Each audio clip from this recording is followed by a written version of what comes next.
Hi, welcome to the July nutrition webinar from Food and Friends. Today, we are going to be talking about managing end-stage renal disease and diabetes, and talking a little bit about the services and meals that Food and Friends provides.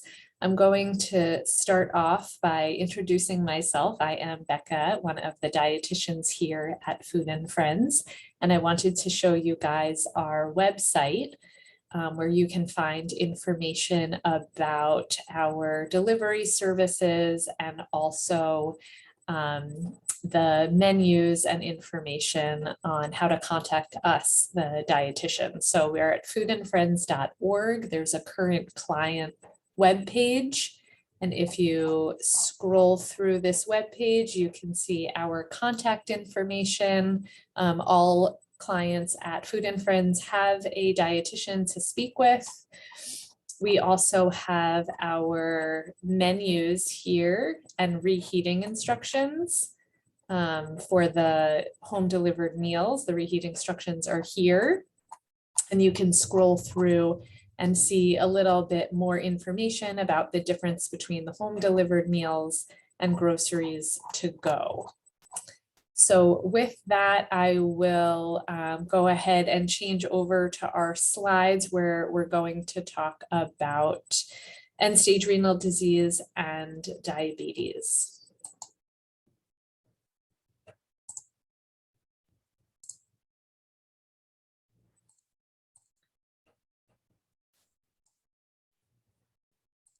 Okay, so we are scheduled to be here together for about an hour. We'll have a separate Q&A after this recording. And as a reminder, this is going to go over some general information, but if you have specific questions, you can speak to your dialysis dietitian or reach out to us at Food and Friends. And afterwards, we are going to send a recording, I'm sorry, not just the recording, but the survey out, which asks some information about how folks like to receive nutrition information from us. So please do fill that out. It really helps us serve you in the best way we can. I already showed you guys the information about the Food and Friends client portion of the web page, but here is that information again, so you have that. And today we're going to cover some of the high-level nutrition information about end-stage renal disease, some of the high-level information when it comes to nutrition and diabetes, and go into what that means for Food and Friends meal plans. Today we're going to focus on the HDM meal plans in particular. Some challenges that people have, things that we've heard in talking to clients and what can be done about it. And I've started to already address accessing information from Food and Friends. And again, we will try that separate link for the question and answer section so people can have a chance to interact with each other. So looking at the high level picture of end-stage renal disease, we know to look out for potassium and phosphorus, watch those labs, look at the albumin or protein. And for some folks, high blood pressure is going to be a problem. For other folks, low blood pressure is a problem. So we'll look at that and compare it to the information on the high level of diabetes. I will say some of this information might look familiar to you if anybody has joined our earlier webinars on end-stage renal disease or another webinar on diabetes. So some of this hopefully will be not new to you. But the high-level information on diabetes is really about consistent carbohydrates throughout the day, not having too many carbs at once, not having too little carbs at once. And what we mean by consistent carbs is kind of the same portion size, the same amount of carbohydrates with each meal and, snacks. So that could mean about 50 or 60 grams of carbohydrates with each meal, and maybe, 20 or 30 grams each time you're having a snack. But just as important as that is making sure that there's some kind of balance between protein, fat, and carbohydrates. You don't want to have a meal that's just carbohydrates or has no carbohydrates. And while movement and physical activity are not exactly part of nutrition, they are so closely tied that I would feel bad if I didn't mention them, because they're really a big part of keeping our blood pressure and our blood sugar in goal ranges. So where is the overlap when it comes to end-stage renal disease nutrition advice and diabetes nutrition advice? On the one hand, if you have end-stage renal disease, you're told to avoid phosphorus, and that means avoiding foods like whole grains.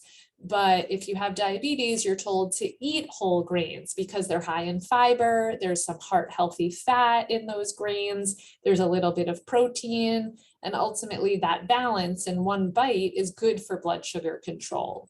And similarly, with end-stage renal disease, you're told to really avoid a lot of fruits that are high in potassium. But with the recommendations for diabetes, you're told to eat a lot of fruits and vegetables because they're high in fiber and, again, good for blood sugar control.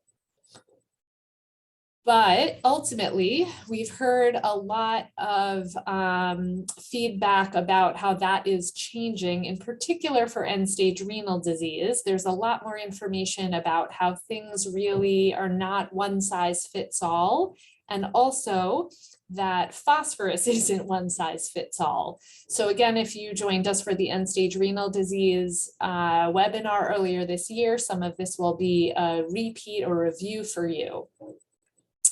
But what has changed? A lot has changed when it comes to conversations about phosphorus. So they used to say not to have any whole grains, avoid beans and legumes altogether, and nuts and seeds, and really stay away from dairy because those things are all high in phosphorus. But updated information has really narrowed in on the individual and said, look at your own labs. The benefit of some of these foods might be okay for you, or a certain amount of it might be okay for you. And people are really encouraged to use those fast binders so that they can get the benefit from whole grains and legumes and dairy. Protein is such a hard thing for folks to get enough of, when they're on dialysis. And a lot of these foods are good sources of protein. So it might depend on what your own health goals are and what your labs are showing. And it might change from month to month. So that means for many people, now there is overlap, and it's okay to have whole grains, and it's okay to have more fruits and vegetables. And I just want to touch upon why whole grains are a good thing ultimately. We talked a little bit about this, but they have a lot of nutrients that the body needs if you do have diabetes and end-stage renal disease. So they're generally a pretty good source of B vitamins, which we need when we're on dialysis. They are usually a good source of fiber, which again is great when you're working on blood sugar control. And they also have those heart healthy fats and a little bit of protein. So there's a bit of balance there, and you're getting nutrients that you need. And then dairy, which oftentimes is a great source of protein. Again, something that people are always searching for when they're on dialysis. The advice used to be to stay away from dairy altogether, but now we're finding that a lot of people can tolerate some dairy, up to half a cup or 4 ounces a day. Not everybody can have that much dairy. So maybe for you, it's a little bit less. Maybe for you, it's a little bit more. Maybe it will change seasonally, but it's not something to necessarily avoid altogether, especially if your protein is really low. So phosphorus, we've talked about this before, and we talk about this with our clients one-on-one, but there are two main kinds of phosphorus. Naturally occurring phosphorus, and this is in the foods that we were just talking about, those whole grains like brown rice, or whole grain bread. And then it's also going to be the phosphorus that we see in animal protein. And our body ultimately absorbs less of this than the phosphorus that's used as a preservative. So you can see here it's listed in the ingredient list. So here at Food and Friends, it's still hard to completely avoid phosphorus as a preservative, and we do try, and we're looking for, if it is an ingredient, that it's really far down on the ingredient list, because that means there's less of it. And we don't know how much is ultimately in it, because it doesn't have to be listed the way it is in the nutrition label where you see the protein or the calories. But we do try and limit the amount of added phosphorus. And this is where phosphate binders probably come in, because it again is so hard to avoid across the board. But some things that people are able to do is kind of make trade-offs and swaps, and we'll talk a little bit more about that later. So what we've heard some folks say, and some of this information comes from dialysis clinics, is, if there's something you really enjoy or it has a benefit to you, like you really need the protein, where can you make room in your meal plan or your diet for some added phosphorus? Is there something else that you can trade out? Maybe a different beverage or a different snack. Can you have, one piece of toast and some egg in the morning and cut out maybe, a granola bar if that has phosphorus higher in that ingredient list? So again, it comes down to the individual. We recommend that people talk to their dialysis dietitians, or please call us at Food and Friends, and we can review some of that information with you as well. When it comes to potassium, the new recommendations are to adjust intake to maintain that normal level. So what does that really mean? It means look at your labs, talk to your providers, see what your trends are. And are you having high potassium foods? And is it just a matter of cutting down the portion size? Because, we still want you to enjoy the food that you're eating. Or is there room to make some swaps and, let's say, mix some of your maybe potato with some cauliflower, which is a lower potassium food. So as a reminder, the foods on the left are naturally lower in potassium, but if you do enjoy some foods that are higher in potassium, can you just cut the serving size? So for example, if you love tomatoes, can you have a slice of tomato? Or if you love oranges, can you, make a fruit salad and cut up oranges and have a little bit with slices of apples or berries or grapes? Similar with spinach, if you're used to having spinach in some recipes, can you just have some spinach and mix it with kale, which is lower in potassium? And just change that serving size so that you're ultimately having less potassium. And then going back to the question of whole grains and blood sugar control, if you don't like whole grains, so many people tell us they don't like brown rice. That's fine. How can you make up that difference and add some B vitamins that you would have gotten from the whole grains, or add some other fiber? So here we have some white rice with just a little bit of vegetables. And then on the right, we have some white rice that's been cooked with lots of it looks like onion and bell peppers, and you can throw in some zucchini or some kale in there and, get back those nutrients another way. You don't have to only eat brown rice if it's not your preferred, or if you don't prefer it in certain dishes. And here at Food and Friends, we do try and add whole grains when possible, but we know for the renal folks, sometimes white rice is going to be the better option. And it's going to be a balance when it comes to the potassium and phosphorus. And speaking of balance, eating in that balance of, having a pretty consistent amount of carbohydrates, breakfast, lunch, and dinner, and pairing, protein, carbohydrates, fat, fiber, is a good way to eat whether you have diabetes or not. And it's good for your body. You'll feel satiated and full and get the nutrients you need if you're eating this way for meals and snacks, or, even if you're making smoothies, think about that balance as well. So here we have, the carbohydrates of a couple of crackers, an apple, and then some protein and fat coming from cheese or a small amount of nut or peanut butter. And again, with nuts, butter, or peanut butter, you have to talk to the dietitian and the providers at the dialysis center and see if there's room for you to have that kind of a snack once a week, let's say, especially if you're pairing it with something that's lower in phosphorus or potassium, like an apple. And that's only if, you really love peanut butter and you want to keep that in your meal plan.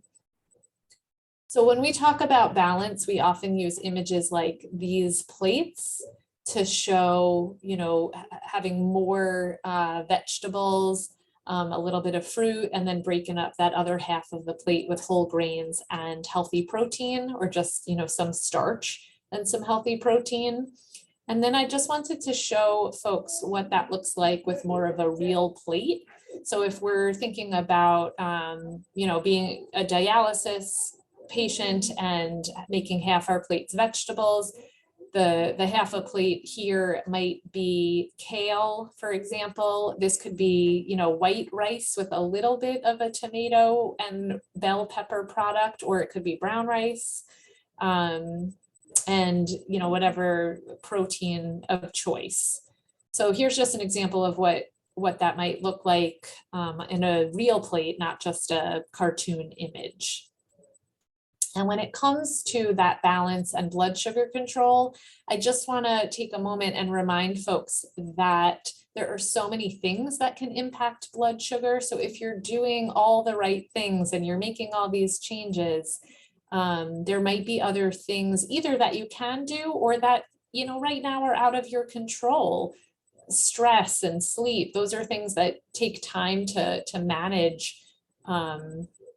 Having an infection, that might be really out of your control. So we don't want folks to really beat themselves up if their goals are not moving along the way, as quickly as you might want them to.